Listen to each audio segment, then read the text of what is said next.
Medical की पढ़ाई के लिए एंट्रेंस एग्जाम नीट की, जिसमें बड़ी धांधली के आरोप लग रहे हैं।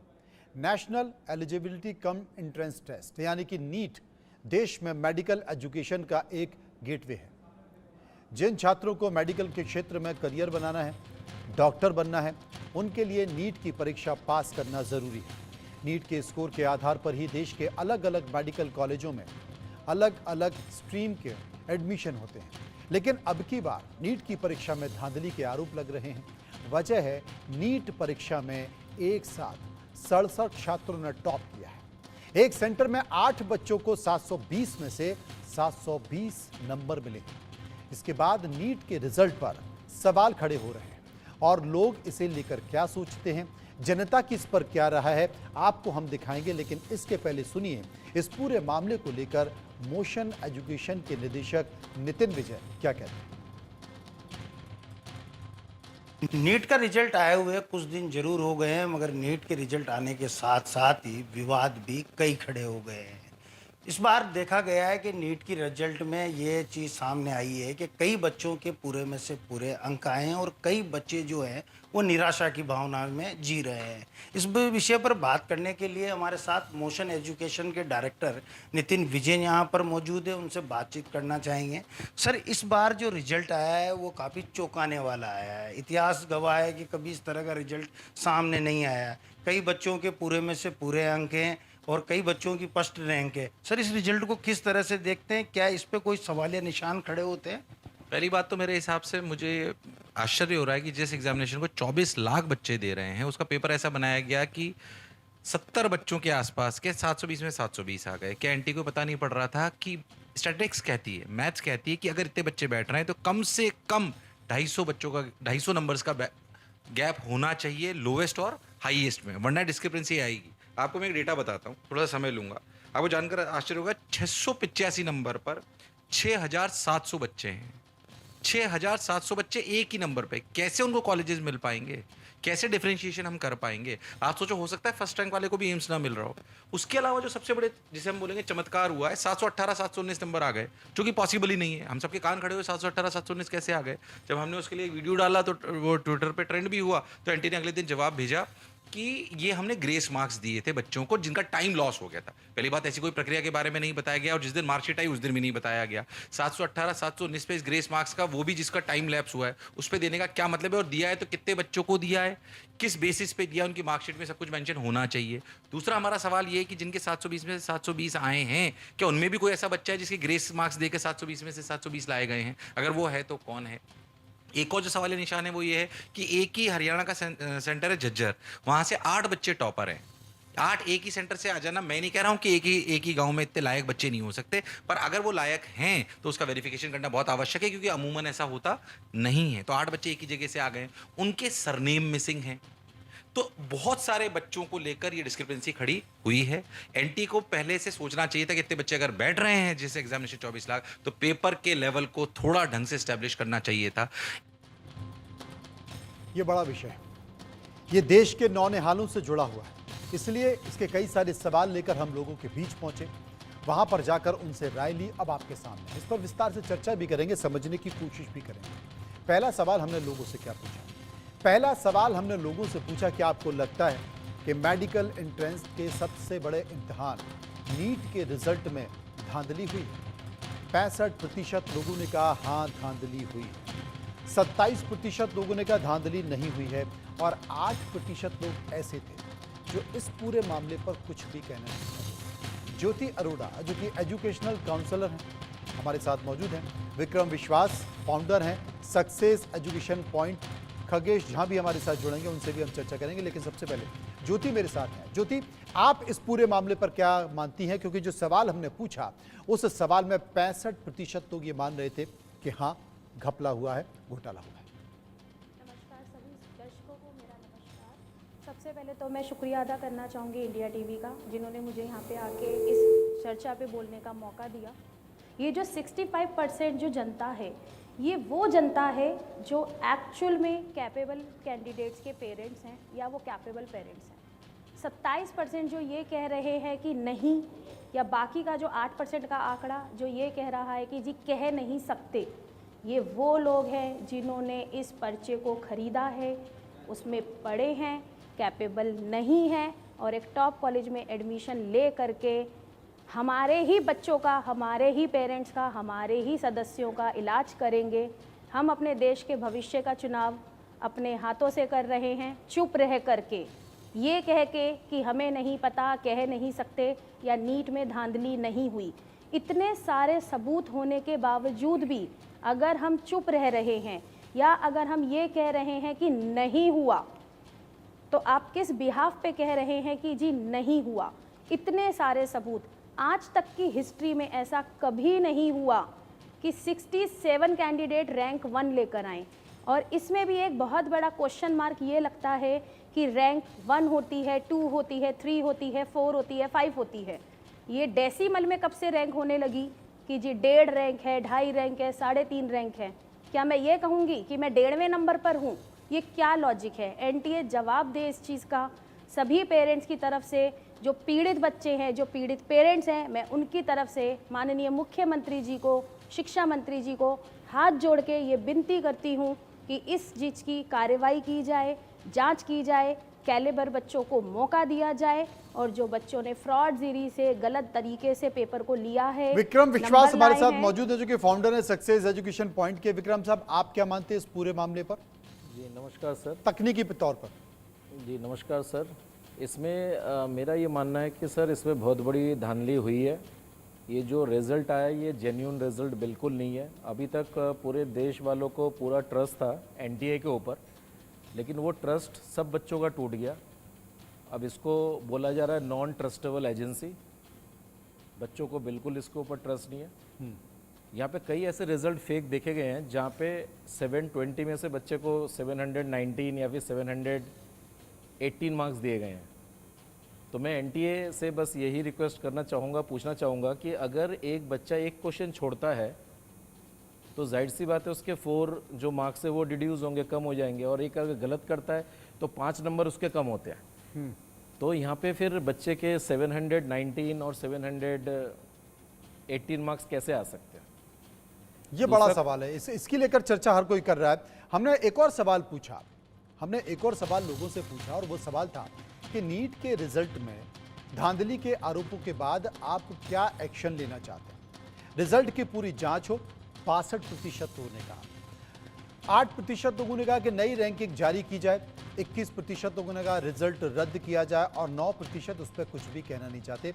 ज्योति हमारे साथ मौजूद है। ज्योति, हम पिछले जो काउंसलर थे उनसे भी सुन रहे थे, उनका भी ये कहना था कि एक सेंटर के करीब 7 लोग वहाँ पर मौजूद थे और उन सभी का सरनेम है।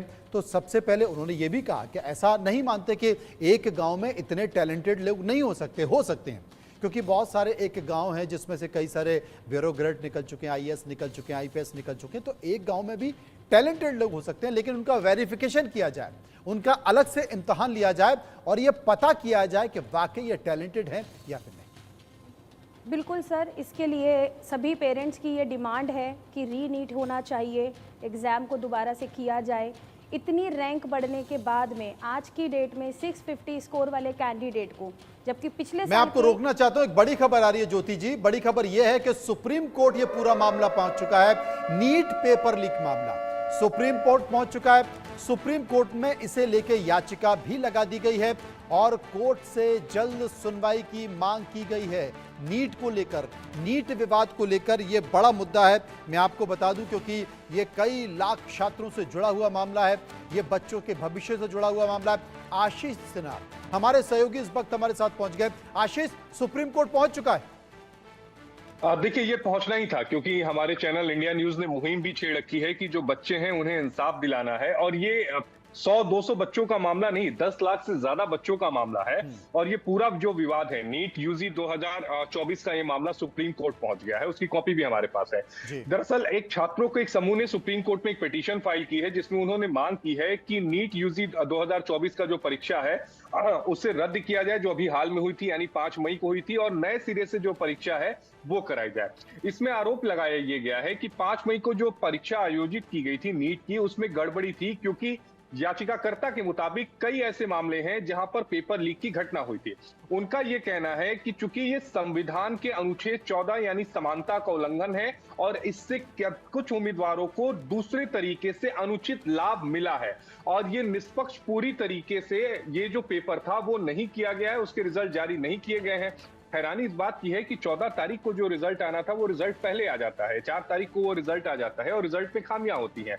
तो अभी आप मान के चलिए, क्योंकि कई एडवोकेट्स के फोन आ रहे हैं मेरे पास, इसमें आने वाले समय में बैच ऑफ पिटीशन फाइल होगी, यानी जो याचिकाओं की जो सीरीज है वो फाइल होगी, क्योंकि ज्यादातर जो छात्र हैं वो सुप्रीम कोर्ट में यही मांग कर लेकर आएंगे कि इसे दोबारा से, यानी नीट का जो एग्जाम है वो दोबारा से कराया जाए। बहरहाल एडवोकेट का ये कहना है कि वो कल यानी शुक्रवार को सुप्रीम कोर्ट से जल्द सुनवाई की गुहार लगाएंगी और कल ही इस मामले को सुनवाई के लिए सूचीबद्ध करने की मांग करेंगी, क्योंकि शनिवार और रविवार ये 2 दिन अवकाश होगा। तो देखना ये आशीष, होगा कि तमाम क्या सारी सुप्रीम बातों के साथ साथ बहुत सारे ऐसे विषय हैं, बहुत सारी विसंगतियां हैं जिनका जिक्र इसमें किया जा रहा है। यह भी जिक्र किया जा रहा है कि साहब जो टॉपर हैं उनमें से 7 टॉपर वो एक ही गांव के रहने वाले हैं, उन 7 का सरनेम एक ही है, यानी कि जो नंबर्स का खेल है 720 का खेल का जिक्र किया जा रहा है। 717 कैसे आ सकते हैं, 719 कैसे आ सकते हैं, एक बड़ी संख्या है। लेकिन अमूमन इस तरह के मामलों में देखा गया है कि सरकार पीछे नहीं हटती है। हमने कई राज्यों में भी आपने देखा होगा कि पेपर लीक का मामला आया है, जब पानी सर से ऊपर जाता है तभी सरकारें इस पूरे मसले पर फैसला लेती हैं, अदरवाइज सरकार अपने फैसले पर अड़ग रहती है और कहती है कि इस तरह की कुछ बात होगी तो हम इसकी जांच कराएंगे, चाहे वो मध्य प्रदेश का पटवारी पेपर लीक मामला हो या उत्तर प्रदेश का या राजस्थान का। देखिए मनु जी, आप सही कह रहे हैं कि सरकार ऐसे मामलों में पीछे नहीं हटती, लेकिन मैं चूंकि सुप्रीम कोर्ट लगभग 2 दशक होने वाले हैं और मैं इस बात का गवाह हूं कि जब सरकारें पीछे नहीं हटती तब कोर्ट का हथौड़ा चलता है और कोर्ट ये करता है। कई मामलों में हमने देखा कि आप री एग्जाम कराइए, या फिर जो संबंधित जो छात्र आए हैं जिन्होंने पिटीशन फाइल की है और जिन्होंने आरोप लगाया है, इस पर आप कार्रवाई करिए, कमिटी बनाइए। शुरुआत में सुप्रीम कोर्ट भी, कोई भी कोर्ट हो, हाई कोर्ट भी सरकार को एक मौका जरूर देती है कि कमिटी बनाकर आप इस मामले का निपटारा करें। लेकिन जब कोर्ट को यह लगता है कि नहीं, इस कमेटी के जरिए इस मामले का निपटारा नहीं हो पा रहा है, तो हमने इससे पहले भी कई ऐसे केसेस देखे हैं मनु जी, जहां पर सुप्रीम कोर्ट ने इस तरह के रिजल्ट को अघोषित कर दिया था और यह कहा था कि आप री एग्जाम कराइए। तो अब देखना होगा कि जिस तरह से दूसरे एग्जाम होते हैं, तो अब देखना यह होगा कि इस पूरे मामले में सरकार की तरफ से क्या कुछ दलीलें दी जाती हैं, क्योंकि आने वाले समय में ये इशू भी बढ़ेगा, इशू क्योंकि छात्रों के भविष्य का सवाल है और कई सारी पिटीशन फाइल होंगी। तब देखना यह होगा कि सरकार का रुख क्या रहता है और सरकार के रुख पर सुप्रीम कोर्ट का क्या रुख रहता है। ये बेहद दिलचस्प हो जाएगा। शुक्रिया करेंगे आशीष, आप इस पर नजर बनाए रहेंगे और इंतजार करना पड़ेगा कि आखिर सरकार इस मसले पर सुप्रीम कोर्ट में अपनी तरफ से क्या बात करती है। ज्योति जी, आप कुछ बोल रही थी अपनी तरफ से, क्या कहना है आपका? सर, इसमें बहुत सारे पॉइंट्स ऐसे आ रहे हैं कि पूरी तरह से धांधलेबाजी हुई है। एक ही सेंटर के बच्चे होना, सीरीज में रोल नंबर होना, डेसिमल में रैंक होना, लोकसभा के रिजल्ट वाले दिन अचानक से विदाउट एनी नोटिफिकेशन रिजल्ट का डिक्लेयर हो जाना, ओएमआर अपलोड होने के 5-7 दिन बाद ही रिजल्ट आता है। दोपहर को 3 बजे के आसपास एनटीए ओएमआर शीट अपलोड करता है और 1-1.5 घंटे के बाद में अचानक से रिजल्ट डिक्लेयर कर देता है। इसका कारण हम जानना चाहते हैं। और grace mark, sir, grace mark देने के पीछे कारण ये बताया जा रहा है कि बच्चे को लेट हुआ पेपर देने में। अगर पेपर देने में लेट हुआ तो ये एनटीए की गलती है, बाकी सब छात्र छात्राओं की गलती नहीं है, जिसका खामियाजा एक कैलिबर वाला कैंडिडेट भुगत रहा है। ग्रेस मार्क इतनी ज़्यादा दी गई है सर, 100 मार्क्स बच्चा ओएमआर में चेक करता है, 434 स्कोर बन रहा है और फाइनल रिजल्ट में उसके 534 आ रहे हैं। तो ये ग्रेस मार्क किसको दिया है, क्यों दिया है, किस रीज़न से दिया है और ग्रेस मार्क का प्रावधान कब से आ गया इन एग्जाम्स के अंदर, पेपर देर से क्यों दिया गया, बच्चा सेंटर लेट पहुंचा, इसकी भरपाई इन बाकी। तमाम तथ्यों की बात के लिए सुप्रीम कोर्ट में बातें भी रखी गई हैं और जैसा कि आशीष बता रहे थे कि कई सारी और भी याचिकाएं लगने वाली हैं क्रमबद्ध तरीके से। नीट एग्जाम में धांधली का सबसे बड़ा कसूरवार आप किसे मानते हैं, ये सवाल हमने लोगों से पूछा। एनटीए, नेशनल टेस्टिंग एजेंसी, 19% लोगों ने कहा, 41% लोगों ने कहा पेपर लीक माफिया, 33% लोगों ने कहा कोचिंग सेंटर माफिया और 7% लोग इस पर कुछ भी कहना नहीं चाहते थे। विक्रम, क्या कहेंगे आप? विक्रम, क्या कहेंगे आप? जी सर, इसमें धांधली तो सर हुई है, ये सबको पता है। बस वही है, सरकार जो है पीछे नहीं हटना चाहती है इसके लिए। तो सरकार से ये रिक्वेस्ट है कि जितने बच्चों के 720 मार्क्स आए हुए हैं तो एक बार उनका कैलिबर टेस्ट करना चाहिए। अगर पूरे नीट के एग्ज़ाम को दोबारा से रिकंडक्ट अगर नहीं कर सकते तो कम से कम उन बच्चों को एक बार सरकार को ज़रूर देखना चाहिए कि रियलिटी उनमें कैलिबर है या नहीं है, क्योंकि पेपर लीक का मामला पूरे देश को पता है। ये जो पेपर है व्हाट्सएप में एग्ज़ाम से पहले 5 तारीख से पहले ये जो एग्ज़ाम है आपके व्हाट्सएप में आ गया, इंस्टा में आ गया, आपके टेलीग्राम, हर एक चीज़ में ये आ चुके थे सर। तो ये सारे पेपर सोशल मीडिया पर घूम रहे थे और पेपर वही आया जो दिया गया। जी हाँ, बिल्कुल सेम पेपर, ये पेपर दिया गया। तो फिर जब इतनी सारी चीजें हैं तो सरकार इस मामले पर या एनटीएस मामले पर अब तक शांत क्यों है? उसने फैसला क्यों नहीं लिया? क्योंकि सबसे बड़ा संकट है कि बहुत से ऐसे छात्र होंगे जो इसमें मेहनत से पास भी होंगे, उन्होंने अपना एग्जाम भी पास किया होगा और उनका सिलेक्शन भी हो गया होगा। अब अगर इसमें एग्जाम कैंसिल होता है या रिजल्ट कैंसिल होता है तो उनके साथ भी तो अन्याय है ना। बिल्कुल बिल्कुल सर, उनके साथ भी अन्याय है। और दूसरी चीज़ ये भी है सर, जो डिक्लेरेशन ऑफ जो रिज़ल्ट है वो 14 जून का था, तो जिस दिन लोकसभा का जो रिज़ल्ट आया उसी दिन इसको अचानक से डिक्लेयर कर दिया गया, जो कि पहले से किसी को नहीं पता था। तो इसमें ये संभावना लगी कि जो इसमें धांधलीबाजी जो हुई है, जो लीक हुआ पेपर, ये दब जाए वोट की काउंटिंग में, क्योंकि जितने भी मीडिया चैनल्स है वो सारे जाहिर सी बात है वोट की काउंटिंग में ही ज़्यादा व्यस्त है। तो 14 ये सबसे बड़ा संकट है। और अभी मैं तत्काल देख रहा था कि नीट का एग्जाम देने वाली एक लड़की जो सफल नहीं हो सकी, उसने छत पर चढ़कर सुसाइड कर लिया, कूद गई। ये जो दुखदाई चीजें हैं ये आपको कहीं ना कहीं परेशान करती है। छोटी सी गलती, छोटी सी लापरवाही और समाज को, बच्चों को एक बड़ी सजा दी जाती है। एक और सवाल जो हमने लोगों से पूछा, क्या समय की बर्बादी वाले सेंटर्स पर एनटीए का ग्रेस मार्क देने वाला फैसला सही है? 29% लोगों ने कहा हाँ सही है, 62% लोगों ने कहा सही नहीं है और 9% लोग इस पर कुछ भी कहना नहीं चाहते थे। ज्योति जी, कितना उचित? ग्रेस मार्क देने का कारण क्या है? क्यों सेंटर पे पेपर लेट पहुंचा? 15-20 मिनट तक क्वेश्चन पेपर कहाँ था? क्या वो जो स्कॉलर्स हैं वो लोग पेपर को सॉल्व कर रहे थे और उस 15-20 मिनट बाद में जो पेपर को दिया गया बच्चे OMR शीट भर रहे थे? तमाम सवाल हैं बच्चों के मनों में, हजारों सवाल। ऐसा कैसे हो सकता है? इतनी बड़ी एजेंसी और इस लेवल पर छोटी छोटी साफ दिखने वाली चीज़ें, जिससे ये साफ साबित होता है कि पेपर लीक हुआ है, जबकि एनटीए इस चीज़ को मानने को तैयार ही नहीं है। पटना एनटीए की तरफ से एक बार देखेंगे, समझने की कोशिश करेंगे कि आखिर वो अपनी स्पष्ट राय क्या कहता है, क्योंकि सुप्रीम कोर्ट में मामला चला गया तो सुप्रीम कोर्ट सरकार से जवाब मांगेगी और जवाब देना होगा। एक और सर्वे का सवाल, छात्रों के भविष्य से खिलवाड़ करने वाले नीट पेपर लीक माफिया पर क्या एक्शन होना चाहिए? 41% लोगों का कहा है कि उन्हें आजीवन कारावास होना चाहिए। 22% लोगों का मानना है भारी आर्थिक जुर्माना होना चाहिए। 29% लोग मानते हैं कि उनकी सारी संपत्ति जब्त होनी चाहिए और 8% लोग इस पर कुछ भी कहना नहीं चाहते थे। मुझे लगता है कि हमें एक विकल्प और देना चाहिए जो आजकल काफी चर्चाओं में है, और वो है क्या बुलडोजर चलना चाहिए? क्योंकि सभी जगह बुलडोजर चल रहा है, हर राज्य में बुलडोजर चल रहा है विक्रम साहब। लेकिन जिस तरीके से देश में बेरोजगारी है, बेतहाशा बेरोजगारी है, रिक्शा चलाने वाला, गांव का किसान, गांव का गरीब व्यक्ति अपना पेट काट कर किसी भी तरह अपने बच्चों को शहर भेजता है, वो पढ़ाना चाहता है और एजुकेशन माफिया के पास भेजता है, मोटा मोटा पैसा वहां पर लगता है। सरकार को ये सब दिखता नहीं है। सरकार एजुकेशन पढ़ाने के लिए स्कूटी देने की बात तो करती है, लेकिन वो कम से कम इतना तो इंतजाम कर दे कि जो प्राइवेट इंस्टीट्यूट है जो बड़ी बड़ी फीस लेते हैं वो फ्री हो जाए, सरकार उनके लिए सब्सिडी करे, या तमाम इस तरह की चीजें की जा सकती हैं। आप कोटा में चले जाइए, बड़ी बड़ी दुकानें, माफिया है, कोचिंग माफिया, लेकिन सरकार की नजर उस पर नहीं जाती। सवाल हमारा इसलिए यह था कि जो जिम्मेदार लोग हैं, इतनी मेहनत करने के बावजूद, पेट काटने के बावजूद, अपने बच्चों का भविष्य बनाने के बावजूद कर्जा लेकर उन्हें पढ़ाया जाता है और परिणाम निकल कर आता है तब जब माफिया उनकी मेहनत को बर्बाद कर देते हैं और तस्वीरें इस तरह निकल कर आती हैं कि बच्चे सुसाइड कर लेते हैं। दुखदाई चीजें हैं। क्या कहना है आपको, सजा क्या होनी चाहिए? विक्रम जी। जी सर, ये बहुत ही दुखदायक सर न्यूज़ है कि अभी सुनने में आया है राजस्थान कोटा में एक लड़की ने सुसाइड कर लिया।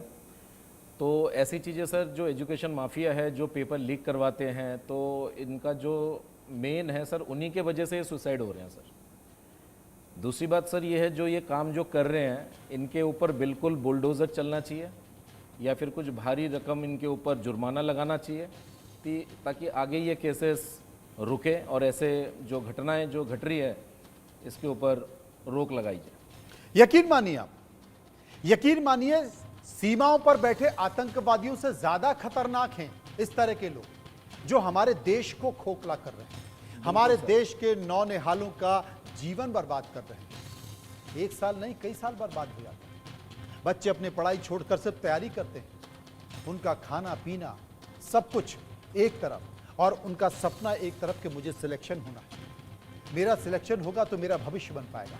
लेकिन तब जब इन माफियाओं की नज़र लग जाती है, और दुख की बात यह है कि हमारा सरकारी सिस्टम बस यूं ही खड़ा रह जाता है, हक्का बक्का बन के।